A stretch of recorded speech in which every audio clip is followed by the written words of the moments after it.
The Prohibition era is a time period in our country where the transportation and sale of alcohol was illegal. This time period is an important period in the history of the United States. It showed that eliminating something was not always going to solve the problem that was created.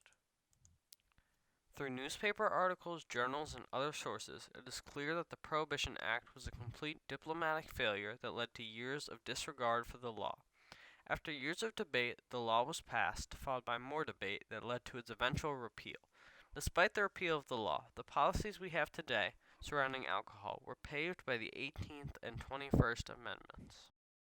Beginning in the early 1800s, the amount of alcohol being consumed in the United States was excessive. Everywhere you went, you would see drunk people.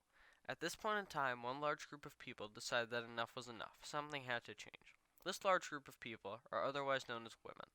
Beginning all the way back in the 1850s, women were advocating for people to stop consuming alcohol. They protested throughout the country and their movements began to gain popularity. Prohibition movements achieved early success at the local and state levels, and by the early 20th century, Prohibition was a national movement. During this early time of the movement for Prohibition, people were using many different strategies to try and convince people alcohol was bad. One woman, named Carrie Nation, even went about destroying bars and saloons to get her point across. She often encouraged her followers to take hatchets, bricks, and iron rods to destroy saloons to disrupt the brewing industry. Clearly, many citizens had strong beliefs against alcohol and wanted things to change. Unfortunately, many women had to stop protesting to continue being homemakers, but luckily a new movement had arisen. Founded in the early 1890s in Ohio, the Anti-Saloon League used many different techniques to win the support of the country. This strategy worked as the Anti-Saloon League quickly gained popularity throughout the United States. By 1916, 23 states had gone dry, and Wayne Wheeler, the new head of the Anti-Saloon League, propelled the act to the steps of Congress a few months later. The 18th Amendment was ratified by 3/4 of the states, and the Prohibition Act was officially a constitutional amendment. With the banning of alcohol, many crimes came, as many of the citizens quickly realized it was not illegal to drink alcohol, just illegal to sell and transport it. Because of this, most people just decided to drink and break the law anyways. One of the biggest issues was gang violence. Many gangs took over the distribution process, moving illegal liquor across the country to the uncounted thousands of speakeasies or secret drinking establishments that existed in practically every American town and city. As all these gangs fought over their liquor amounts, lots of violence ensued. The most famous, or infamous, person of this time was Al Capone.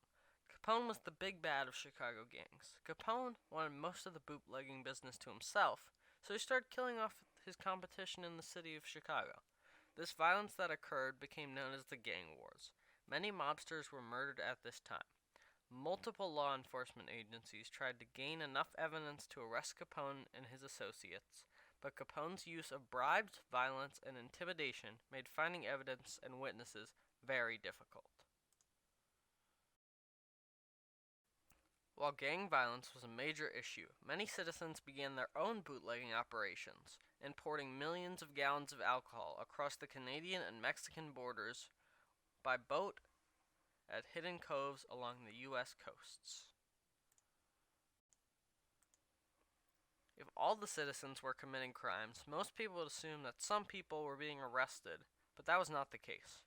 Bribery and corruption of politicians was severe problems in many cities. Police sometimes got into shootouts with smugglers, and the ensuing violence, including several deaths, infuriated many citizens. In all, an estimated 200 people died at the hands of Prohibition enforcers during the Prohibition era. Some citizens were even buying blocks of grape juice and turning it into wine. Eventually, the company, Fruit Industries, decided to discontinue selling its grape juice product, VineGlow. As the citizens continued to break the law, the government had to realize that local enforcement was more effective than national enforcement, and local officials could do more to uphold the law than federal authorities. The reason for this is because the federal officials were limited as to the law under which they operated. As the feds could not enforce the law and local enforcement was constantly being bribed, the country was in a terrible situation. Because of the chaos, many citizens were starting to change their opinion on whether or not prohibition was a good thing. Millions of women came to oppose Prohibition for the very reasons they originally supported it.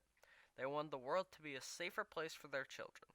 Furthermore, women were much more powerful than before Prohibition. Since 1920, they were able to vote.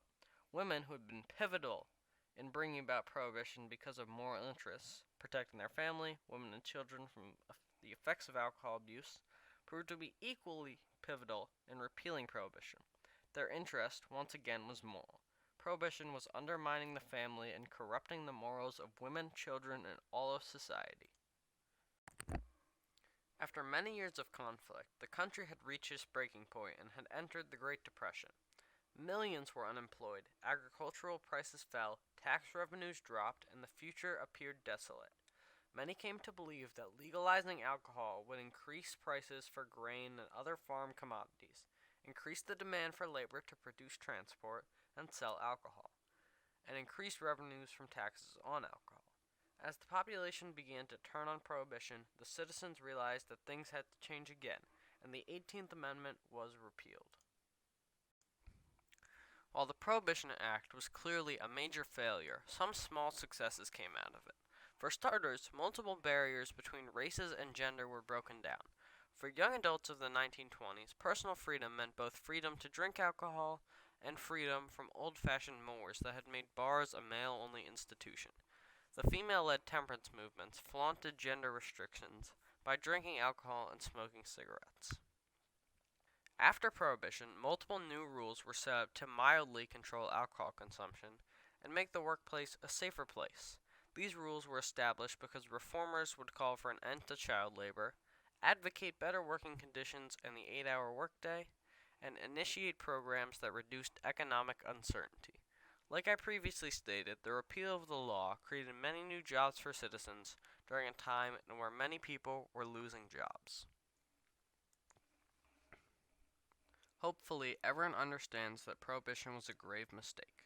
This era featured multiple examples of failures, debate, diplomacy, and success. Citizens advocated for the Prohibition Act for years, then realized it was a bad thing to have after years of a struggling country under the Prohibition Act. They realized how terrible this was, and eventually, the act was repealed. Once the act was repealed, multiple things changed in reflection of the Prohibition era in order to make the country a better place while also keeping everyone's freedoms. That is how the Prohibition Act was a complete failure for the United States.